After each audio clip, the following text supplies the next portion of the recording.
So there are two reasons why A16Z invested in Okta.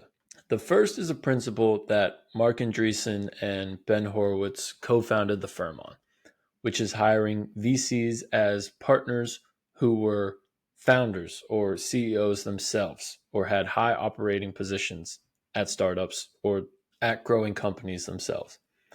So current A16Z partner Scott Kapoor describes what makes A16Z a great VC firm when he said, quote, a set of general partners, many of whom who have been founders and CEOs themselves, that understand the company building process and are there as a resource. The other thing that we talk about a lot, which is really true, is we do function more as a team here than I think many firms do. I think that just harkens back to the fact that we all come from companies and we're used to working as a team. So just because Ben Horowitz is on your board, if you need access to Mark Andreessen and other people, everybody's fully incented to do that. And so typically this is an advantage in attracting founders. Today founders tend to prefer VCs with operating experience to help them throughout the company building process. As we touched on earlier in the introduction, it's basically a requirement that all VCs have some type of operating experience within an early stage startup. And A16Z was certainly one of the first firms to fully embrace this by building a firm of former operators who could give advice to founders if need be. And additionally, as Scott Kapoor said, all working as a team. So just because, Horowitz is on your board doesn't mean you can't speak to Andreessen about some technical challenge. Or Andreessen's on your board doesn't mean you can't meet with Horowitz to talk about a challenge you're having managing a difficult employee. And so in the case of Okta, sure, the founders were attracted to Mark Andreessen and Ben Horowitz as former founders. But interestingly, kind of on the flip side of that, Horowitz and Andreessen co-founded a company, Loudcloud, in 1999, which essentially provided cloud computing services such as network infrastructure, or server hosting, and data storage, basically similar to an early AWS today. And had they not started that firm together, they wouldn't have seen the potential Okta had in the cloud computing market, because while Loudcloud kind of failed, Horowitz and Andreessen knew the potential of the cloud computing industry when a lot of people did not. And so Okta went a step further than Loudcloud by providing identity and access management in the cloud, which many investors thought was unnecessary and non-existent problem to tackle, as the consensus view at the time in 2010, again, very doesn't seem that long ago, but technology-wise, very long ago, the consensus view was that companies would not migrate to the cloud. In case you don't know, in 2024, everything is in the cloud. And Okta's current market cap shows that. So despite being supposedly repeatedly laughed at for doing this deal, as Mark Andreessen describes, A16Z invested in Okta because they saw the future the same way the founders did.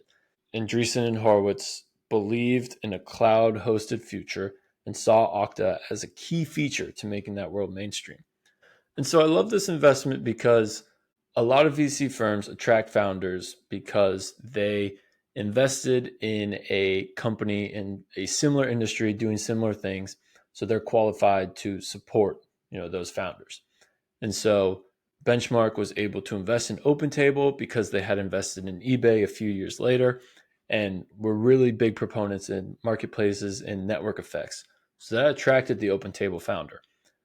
But OpenTable wasn't as non-consensus as Okta. OpenTable could have went with a lot of different investors.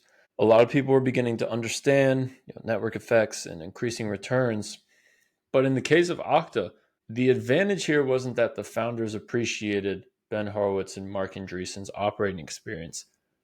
The differentiating factor here was that Mark Andreessen and Ben Horowitz understood the Okta founders' operating experience. They understood cloud computing and they saw the potential in it when other investors didn't.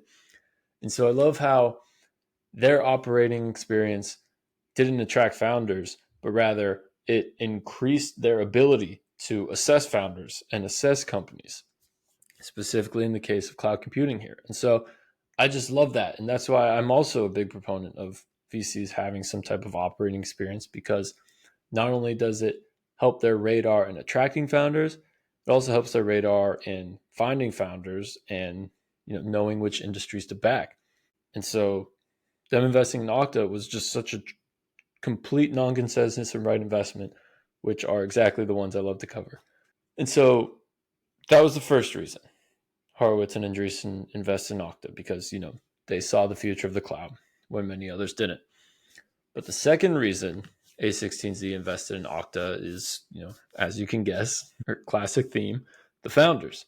So as you'll hear from this quote from Ben Horowitz, who describes the first meeting with the Okta founders, there has to be a lot of trust in the founders if this is how the first meeting went. So according to Ben Horowitz, he said, quote, "When I first met Mark and Freddie, they were two guys with an idea. When Todd and Freddie first met Mark and me, we were two guys with an idea, plus a couple folding tables." As in, Mark and Ben were two guys with an idea, plus a couple folding tables. We didn't have a projector, as in Mark and Ben, and they didn't have a pitch deck, as in Todd and Freddie, founders of Okta. But I love the idea that they would reinvent directories and, by extension, corporate identities in the cloud, and by doing so, would be in the center of the modern corporate application architecture. And so I love this, first of all, because not only are the founders have nothing, the A16Z team also has nothing, because this was their first year when they really started investing. So I just love that. I think that's hilarious. But, an idea is just an idea. Anyone can have an idea. But the hard part is executing that idea. And what's required to execute that idea is some type of superpower. And so A16Z partner Jeff Jordan describes the importance of a superpower when he said, quote, "Every one of the founders of the businesses that took off has superpowers of some kind. Now, the superpowers are often overdeveloped and the non-superpowers are underdeveloped. And so there are always gaps. And so the ones who really figure it out, lean into their superpower, and then supplement themselves with a team in the areas that address their non-superpowers." So one of Brian Chesky's, Airbnb founder and CEO, one of Brian's superpowers is branding communication. He's just world-class at that. "I've learned so much from watching him develop the brand positioning for Airbnb," end quote. And so going off this idea of superpowers, Horowitz felt that the Okta founders had superpowers. He once said, quote, "The founding CEO, Todd McKinnon, previously ran Salesforce's engineering organization from the early days with just 8 engineers to large scale. He is the ultimate domain expert on building cloud applications. He may also be the most astute engineering manager that I have ever worked with. A mutual friend of ours refers to Todd as the engineering management ninja. I must agree that Todd's skill, like a ninja's, seems to give him some kind of superpower." And so therefore, if anyone can capitalize on the idea that the Okta founders were presenting, it was likely the Okta founders. By combining a founding team with superpowers in their domain and the unique insight that the A16Z had with their operating experience within the cloud industry that Okta was pursuing, A16Z decided to invest about $7.5 million into the Series A round of Okta. So I'm assuming they likely invested around $20 million in total after investing in follow-on rounds for Okta to maintain their ownership. That ended up being about 19.6% at the time of the IPO in 2017. This ownership yielded them a strong $294 million ROI based on the value at the IPO, with about a 15x multiple and a 47% IRR. So, you might be nitpicky and think, oh, well, you said this was a fund returner, but they returned $294 million, whereas the fund was $300 million. That's not a fund returner. But based on A16Z's conviction on this investment and the fact that they probably wanted it to be a fund returner, they likely held on to their shares, which, if they did for just a year, that stake that $294 million stake would have been worth about $600 million. So it likely was a fund returner for A16Z if you want to be nitpicky. But overall, Okta was a great win for the A16Z team that certainly returned capital to their investors.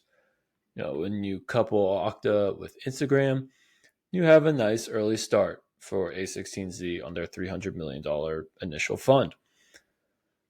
So there are more successful investments, like Asana and many others out of this fund that would make it a great one that we won't cover today. You can look at that at allthingsvc.blog for some other tidbits on some other investments. But one investment alone that we're going to cover now made it a truly exceptional fund and cemented A16Z as one of the premier VC firms less than a decade after its founding.